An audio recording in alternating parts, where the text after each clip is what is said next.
I married an engineer from where he came. He told me that his parents had taken the initiative, studied, and financially contributed to the concerns we had about accommodation, transportation, and food. On my part, I was a girl from a humble family in the city who managed to get a secretarial technician degree.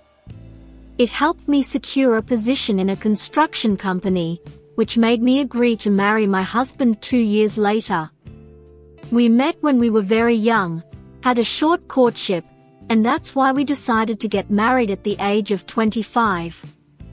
I didn't know his parents, so he planned a trip to his father's farm, which was only 3 hours away from the city. Taking advantage of a company break, we decided to embark on this trip.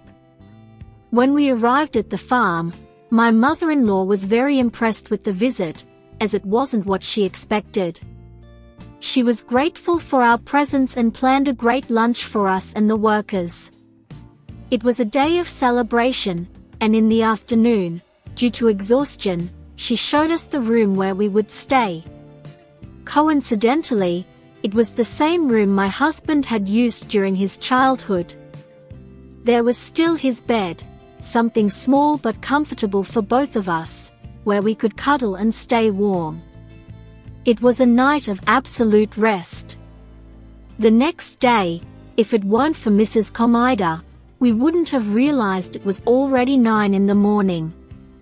She knocked on the door, indicating that breakfast was ready. We took it in our room. Afterwards, my husband decided to take a shower to prepare for his first day on the farm. Meanwhile, I could observe my father-in-law from the window.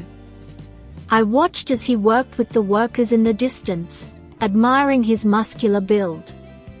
Forbidden thoughts crossed my mind, imagining his arms wrapping around me, or him covering my mouth with a pillow to silence my screams. No, Lorena, stop these thoughts. You have a wonderful husband out there.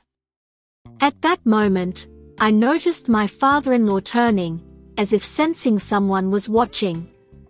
He smiled at me and gestured a greeting, to which I responded. Unfortunately, my mind alone entertained impure thoughts. That afternoon, my father-in-law invited us to explore the different areas of the farm, which were extensive, making it impossible to see everything in such a short time. We returned home late in the evening. The next day, he planned a horseback riding lesson. It would be my first experience, and I was somewhat nervous. In the field, there was a wide variety of horses. Following my father-in-law's suggestions, I became acquainted with them and gained their trust. He took my hand fearlessly, even with my husband present, and explained how my husband had to do the same to give me more confidence. He got on one horse, and he invited me to join him for a tour. As he extended his hand to help me up, we both fell. Unfortunately, he suffered more severe injuries as he fell from a greater height, dislocating his right shoulder. There were no employees on the farm, and we were far away from the city. The only option we had was to visit a healer from a neighboring farm, who specialized in natural treatments. Luckily, he had experience in treating such injuries, as he had taken care of people on the nearby farm for a long time. The healer's main recommendation was for my husband to rest and avoid any exertion. Upon returning to the farm, I assured my husband that he only needed to focus on getting better as soon as possible. I promised to take care of him, and we would make the most of the remaining days to rest from the hard work we had been doing in the city. Though he was awake, it was the end of the month and my father-in-law usually gave a couple of days off to his employees, so they could go home and spend time with their families. If no one was left in charge of the work, it wouldn't give me more work. I told my father-in-law that I could help with the household chores, and he gladly accepted as long as I let him collaborate. On that Saturday, We were together in the kitchen, preparing a delicious turkey stew. Cooking was my responsibility, but the onion made me tear up, and my father-in-law, took advantage of the moment to compliment me.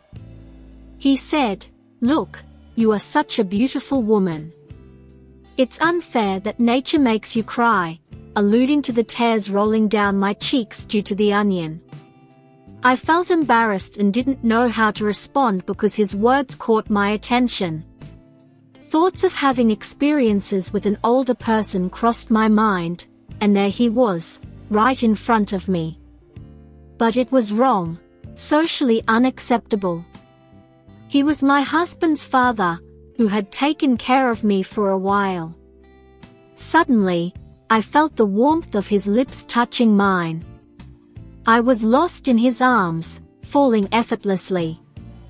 After that passionate kiss that I let happen, I rushed to the bathroom to wash up, trying to remove its scent and feeling unworthy for my husband, as there he was upstairs, recovering from his fall, while the other man kissed me in the kitchen. My father-in-law followed me and waited for me to come out of the bathroom. He said, "I apologize, dear daughter-in-law. I have to put aside the loneliness of my wife, the loneliness that my son's departure has caused. Since then, I haven't been with any other woman, and you are like a work of art.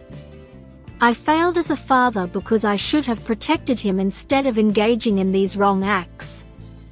I didn't utter a word and hit the road. I went up to the top floor where my husband was. My father-in-law desired me, but he embraced me tightly. On the second day at the farm, it became a reality. I rested in his arms, and I could feel his package pressing against my backside. He slowly led me to his room and tamed me like a little hare under the command of the Jungle King. Those minutes were the most intense and passionate of that journey, and we promised never to reveal our secret. A few days later, we returned from the farm, and my husband didn't find out anything because he was resting in his room. I never told him that I didn't want to ruin my marriage, which I entered into willingly, to fulfill my desire of being with an older man. If you enjoyed the story, I invite you to like the video as well. If you want to continue reading new confessions from our companions, I invite you to subscribe and activate the notifications.